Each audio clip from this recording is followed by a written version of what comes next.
बहुत से ऐसे लोग होते हैं जो बिना सिर पैर की बातों को मार्केट में फैलाते रहते हैं, अंधविश्वास बढ़ाते रहते हैं और जाने अनजाने में पाप के भागी बनते हैं। ऐसा ही एक भ्रम मैंने सुना था तो सोचा आप लोगों से शेयर करूं और उसका सही उत्तर जानने की कोशिश करें। भ्रम यह है कि भगवान श्री राम एक क्षत्रिय होने के नाते मांस का सेवन करते थे, इसीलिए तो माता सीता ने उन्हें हिरण मारकर लाने के लिए कहा था। यदि वे मांसाहारी नहीं थे तो माता सीता ने हिरण की मांग क्यों की थी? कुछ लोग यह भी कहते हैं कि माता सीता ने हिरण के चमड़े की मांग की थी क्योंकि वह उस चमड़े का आसन या वस्त्र बनाना चाहती थी।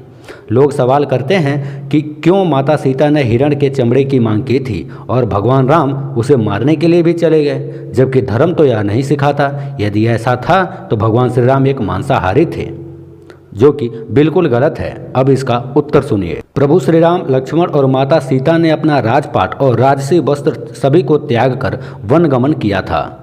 उन्होंने सन्यासियों के वस्त्र को धारण किया था। वे सभी ऋषियों के आश्रम में रहते थे। वहाँ उन्होंने ध्यान और तप भी किया था।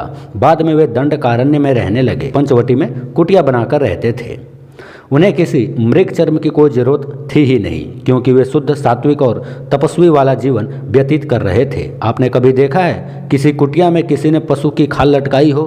दूसरा, भारत में मैदानी इलाकों में और दक्षिण भारत में कभी भी पशु चर्म को वस्त्र बनाने का प्रचलन था ही नहीं। पशु चर्म को कपड़े के समान प्रयोग करने का प्रचलन केवल बहुत ठंडे या बर्फीले इलाके में ही होता है।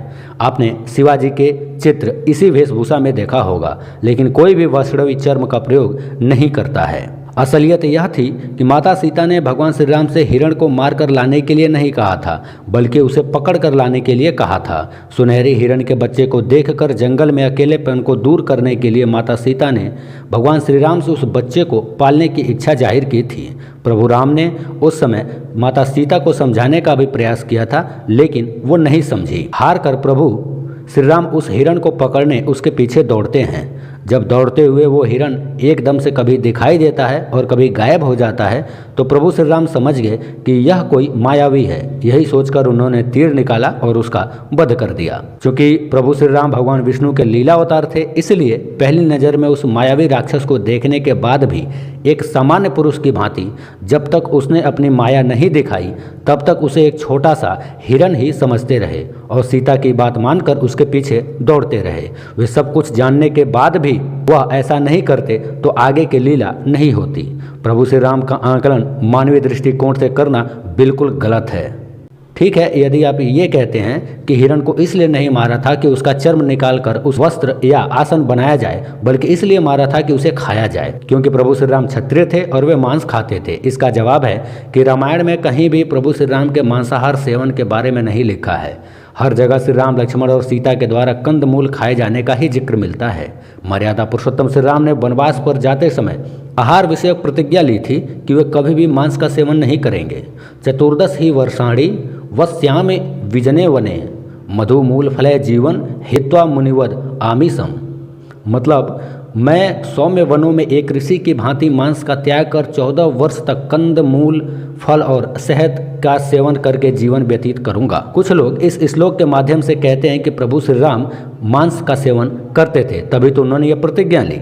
लेकिन हम यहाँ स्पष्ट कर देना चाहते हैं कि ऐसा उन्होंने क्यों कहा। वे मांस का सेवन नहीं करते थे, लेकिन ऐसा उन्होंने इसलिए कहा था क्योंकि उस काल में युद्ध के लिए जाने पर प्रदेश में, जंगल में, मरुस्थल या कठिन प्रदेशों में जाने पर अक्सर लोगों को उनके मन का भोजन नहीं मिलता, लेकिन मांस सभी जगह उपलब्ध हो जाता है। दूसरा ये कि शत्रु से संधि करने पर, विपत्ति पड़ने पर या विपत्ति काल में मांसाहार का सेवन करना पड़ता है। ऐसे में सैनिकों और सन्यासियों को यह सीख देनी पड़ती है कि विपत्ति काल में मांस का सेवन किया जा सकता है। लेकिन प्रभु श्री राम ने यह प्रतिज्ञा ली थी, जंगल में जा रहा हूँ और ऐसी स्थिति भी अगर बनती है तो भी मैं भूखा रह लूँगा, लेकिन मांस का सेवन नहीं करूँगा। दरअसल आपातकालीन स्थिति में व्यक्ति का धर्म बदल जाता है, इसलिए यह प्रतिज्ञा ली गई थी। और न चाहते हुए भी बिना मनपसंद के भोजन करना आज के समय में भी देखा जा सकता है। सुंदरकांड के अनुसार जब हनुमान जी अशोक वाटिका में देवी सीता को मिलते हैं तब राम की खुशहाली बताते हैं। वे कैसे हैं, किस तरह जीवन जी रहे हैं, उनका दिनक्रम क्या है, इन सब का वर्णन करते हैं।